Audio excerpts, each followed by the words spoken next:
Maqaan koo Bazzuu Mangistee Gurmeessaan jedhama. Kanan jiraadhu magaalaa Mungeerii. Na dhukkuba ture bara 2012. Dhukkuba sukkaaraa na dhukkuba achi Addis Ababaatti liiferiinaa barreessanii na erganii achi dhukkuba sukkaaraadha naan jedhanii qoricha isaa ji'a 2 fudhachaa jira ture.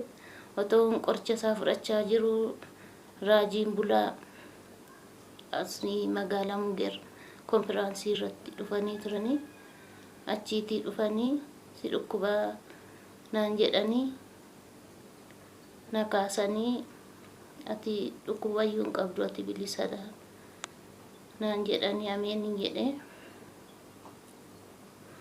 Achumaan galeen qoricha kana dhiisee nan fayyee amma yoonaatti bilisan ta'e gooftaan isaan haa eebbisu, tajaajila isaanii haa eebbisu.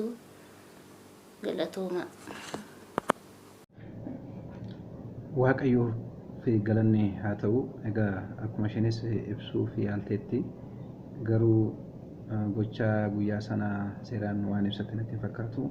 Jalqaba raajii bulaan guyyaa sana gara ishee deemanii dubartiin deemtuun suni meeqa himee jedhanii isaa booda diinni akka opereeshinii akka isheen taasisu akka isheen taatu irratti karoorsee itti himanii isaa booda isheenis sirriidha morma koorraa inqirtiin nan qabaa kanaafi yaada isaa keessa jira ture kan jettu ibsitee fi dabaltees immoo dhukkuba sukkaaraa akka qabduuf qoricha akka fudhachaa jirtu itti himtee turte.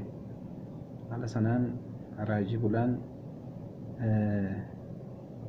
ani ittiin gaafatamaa guyyaa har'aarraa kaatee qoricha kana hin liqimsiinii Waaqayyo bilisa si baaseera kan jedhamu itti himanii isaa booda morma ishee gooyitarii sanarra harka isaanii kaa'anii kadhatanii isaa booda kanumaan deebitee amantee fudhattee galte.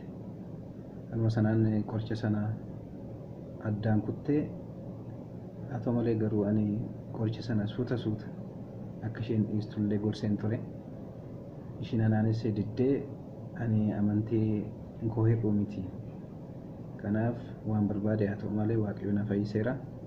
Qoricha kana addaan kuteera naan jettee. Egaa anis amantiin kan abbaati waan ta'eef ishee keessa deebi'ee akka isheen qoricha fudhattu gochuun barbaanne haaluma kanaan qoricha sana addaan kutte. Kunoo har'a waggaa tokko lakkoofseera. Fayyaa isheetii nagaa isheetii kanuma yaada ishee sana guutuu gochuudhaaf yaada kootti dabaluun barbaade. Waaqayyoo fi galanni haa ta'u. Inni gatii malee nama fayyisu Kiristoos Yesuusiif galanni haa ta'u. Iddoo kufanii nama kaasa, iddoo badanii nama barbaada. Warra jireenya dhabaniif jireenya, warra beekumsa dhabaniif beekumsa ni ta'a. Kanaaf nunis mana keenya galee dhukkuba kanarraa haadha manaa koo bilisa baaseera. Yaada koo kanumatti dabaluun barbaada. Isinis raajii tajaajila keessan daddabalee haa eebbisu. Waaqayyo isin faana haa ta'u. Ameen.